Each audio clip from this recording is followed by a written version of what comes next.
What is way more sadistic than it seems? Making your 90-year-old grandma/grandpa with end-stage dementia a full code. CPR and defibrillation are violent and painful. We will break their ribs while doing CPR. Possibly all of them. It is just plain cruel. As a nurse, it is the worst part of my job. Not the dying. Not the blood. Not the poop.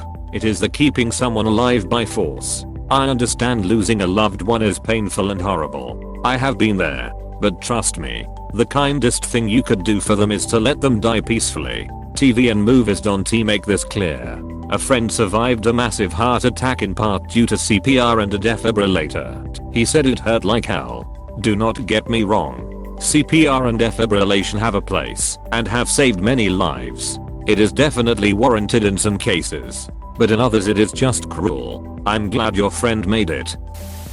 Family YouTube channels. I don't think there is ever a healthy way to profit off your kids like that. Yes, and the channel that adopted a kiddo from China, I think, going against all the sage advice they got from lawyers, med profesh etc. They got the kiddo and kiddo needs a lot of support, attachment disorder, on autism spectrum. In a hoe she goes on her channel with her husband fake crying, fake remorse, telling the sad tale of having to rehome their son. My rage is coming on. Let me find a Micah store for backlash after YouTubers give up adopted son link. Okay, so I hope more than anything that kiddo will get what he needs in a family. And duck family channels, they are horrible and exploitative. Edit. I also think foster families who adopt children and return them to child protection services are also reprehensible, especially when the children and teens are returned to the system because of behavioral issues. Rehomed him like he is a ducking dog. Duck those people. Shit, I would not rehome a dog. I have got this. A whole English Staffordshire pit bull just showed up. Cropped ears. Orc squinty eyes, looks frightening. He is completely nice. But a ducking. A hole. Never had a dog that seemed so dumb but concocted scenarios to benefit him. He does not even dog properly. My other dogs defend daddy, defend property. Their job as ND, they love it. This thing ignores danger, fires, then randomly flips out at night in the house. Oh hey dad. Figured you wanted this barn on fire, so I have been calmly and quietly watching it burn for you. Not one peep. I'm stuck with him for life because I know he would end up killed or with trash people. Sleep deprivation. It is a form of torture that, if continued, will lead to death. Scary or humiliating pranks or public shaming for punishment of young children.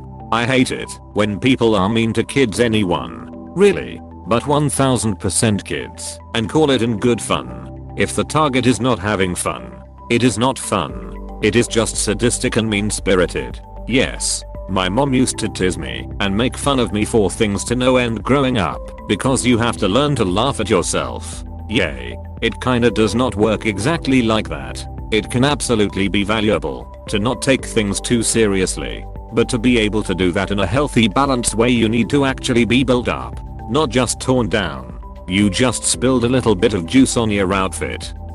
That's no big deal. We can roll with this. Someone just made fun of you and hurt your feelings. Yeah, words can hurt. It is okay if you do not think it is funny and need reassurance.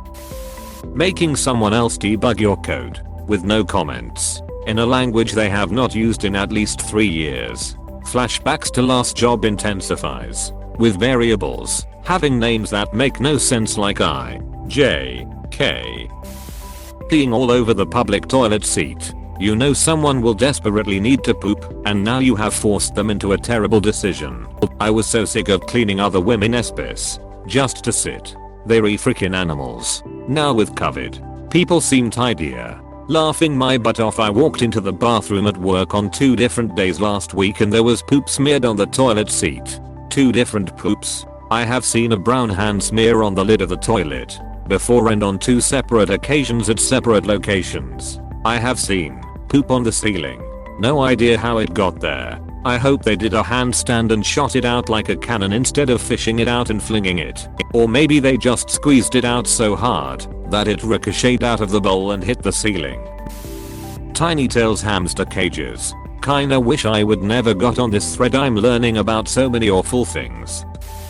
requiring you to get an auto inspection at a place that also does auto repairs. The inspector has literally every incentive to not pass your vehicle on the first go. Mandatory state inspections ought to be done by state inspectors that do not really have a financial stake in whether you pass or fail. Mandatory state inspections ought to be done by state inspectors that do not really have a financial stake in whether you pass or fail. This is how it works in Northern Ireland and is the only part of the UK where that is the case. It goes back to the days of the Troubles when garage owners might be doing bad things to vehicles or are encouraged to pass vehicles that really should fail, etc. Putting all the test centres in government hands declared much of that. In the rest of the UK, council, county and city garages that maintain vehicle fleets will almost always do their own mods. And, by law, anyone licensed to perform mods must offer them to the public.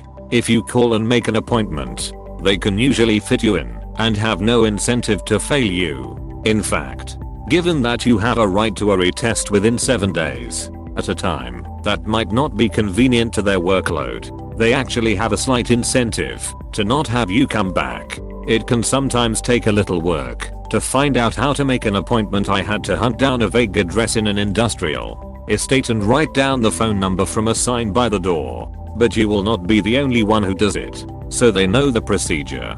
Do not expect a comfortable waiting room though. Medical residences. Institution mandates years of working 80+ hours a week and being paid the equivalent of a minimum wage hourly. The merit for experience is sound, but these residents are being paid crap while the patients are still being charged the full rate. It's an absolute profit machine. Then, once the residents are experienced enough, they repunt it off and a new herd is brought in to exploit. Bonus points for Stockholming the new herd into thinking they learned so much from having to stay awake for so long and operating on people with the functional capabilities of a drunk person, and then looking down their nose at anyone who think they can be a competent medical professional without licking the butthole of the attending. This is the worst of it all. Doctors are taught and will remain convinced their whole lives that they can totally function on a 100% capacity while sleep deprived. Ironic that it is literally medically impossible to do so. Videos where people harass their pets to see their cute reactions.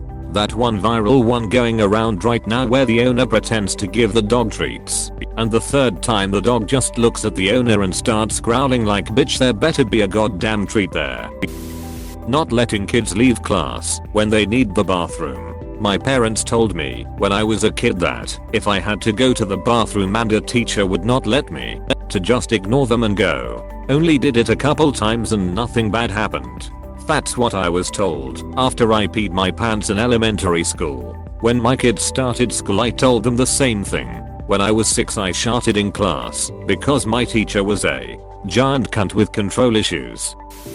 Class pets, especially rodents, they almost never given appropriate care. They put in unsuitable cages. Think of all the class hamsters that get stuck and die in those colorful plastic tunnels, and they rarely live anything resembling their full lifespan. If class pets are meant to teach kids about responsibility, teach them the proper requirements instead of subjecting the poor animals to awful conditions and the stress of little kids trying to grab and pet them. I totally agree. My kindergarten had an alternative approach that I think was actually fairly beneficial. We had a stuffed panda, our mascot, and each week a new student would bring him home and document what they did with him, write a little diary entry, and take pictures for the class photo album. This gave the kids that lesson in responsibility, obviously not the same as a real animal, but we all took it very seriously, but without putting an innocent animal into a harmful situation. I wish more schools would do away with the class pets and opt for something similar to what we had. Yes, my class did this, but with a koala. We took it home for a week, and at the end we got a tiny copy of it to keep. I forgot about that until now. Thanks for bringing back the memory. In Denmark we have had one that most people across the country know called Elseferdelsen. It's a stuffed monkey. There is even book series designed to help young children read based on this monkey. Tickling, especially when you tell them to stop and they don't. There was a Reddit thread a while ago talking about the most ducked up thing you saw happening at a friend's house as a kid. One story that did not get much attention was a kid had gone over to the new neighbor's house for a play date. The dad came into the room, tickled his daughter 8-year-old I think non-stop until she peed herself. He then got up and left, leaving the girl super embarrassed in front of her new friend. That shit disturbed the duck out of me. My abuser used to do that to me in the years before he molested me. My mom thought it was funny until it really was not. Now whenever my kids and I have a tickle fight we are super strict about listening. When somebody says number it is treated very seriously. My 2-year-old loves being tickled. I always stop when he says no stop, but then 2 seconds later he looks at me and says tickle me. Breeding brachycephalic dogs, pugs, English bulldogs, Frenches etc. It is a literal deformity that causes respiratory issues. Owners think it is cute. I wish I could like this twice. As someone who has spent some time working in animal shelters, yes, I work in vet and it is really sad that those dogs breathe the best they ever will while intubated. It really is. There is a certain point where breeding goes too far.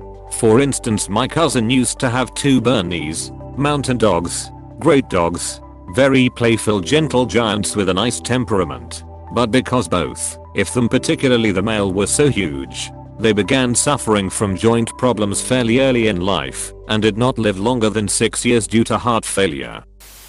Glue traps for mice. I used to share space for my business with a guy who used those traps. I would come in the morning and there would be a high-pitched screaming that would go on for hours. When I realized what it was, my dad used kindness traps but forgot to check them, so they became concentration camps. Then he swapped to normal traps. Yeah, like, if your end goal is to get rid of mice in your house, just kill them as quickly as you can. Any non-lethal trap, chances are you are going to forget about it, and then it becomes death by starvation over days, instead of a split-second piece of metal. I was babysitting some kids when I was a kid myself, and I hear a snap, and then I hear the kids scream in the bedroom. So I rush in, and they are shuddering, and point at the ceiling. This ducking house had one of those drop ceilings, like you have in an office or school, with the square tiles that are just resting in there. Well, their parents had put traps up there, and when one of them went off, the mouse bleed into the ceiling tile. It was horrifying.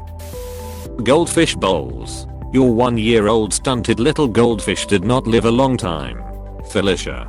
Bettis especially are so often abused. They need a lot more space than what the pet stores pretend they need. And pretty much every fish need proper filtration systems. Bare minimum of 5 gallons for a better fish. They do love their space though, and will use all of it. Mine loves my 20-gallon tank. I hate seeing all the betas stacked in those little containers at the pet store. Expecting a smart child to continue that level of excellence, and essentially benchmarking their academic life based on them being above average during their formative years. Kids are sponges. If something interests them, they will pick it up quickly. It does not remain that way for every single kid. One day they might like books, the next they like dinosaur toys. If you keep picking the dino toy out their hands and shove a book in them, they will not like books anymore. Duck, this happened to me, did not it? It took me reading his to realize this is what happened. And yeah, it's pretty bad. If a kid stops liking academic shit at any point, but a parent still benchmarks their progress when they were younger, it will really duck them up in the future. Letting kids go without school lunch if their parents didn't put money in their lunch accounts, or the fact that lunch accounts exist in the first place. Even crueler is when kids go to pay for their food, discover they have no money in their account, and the lunch ladies throw their food in the trash. What the actual duck is that? I understand they can put the food back to serve to another kid, BC contamination, but why throw it away? Why not just let the poor kid have it and mark it as an IOU? Having your poverty publicity announced is already an embarrassing slap in the face. Throwing the food away is just kicking a starving kid when they're already down. It's inhumane and traumatizing. Do they actually do that, or is that just something on TV? I would not know, because schools here in Australia do not usually have sit-down cafeterias. They actually do it in the US. Thank you for watching. We hope you enjoyed this video. Please subscribe for more videos.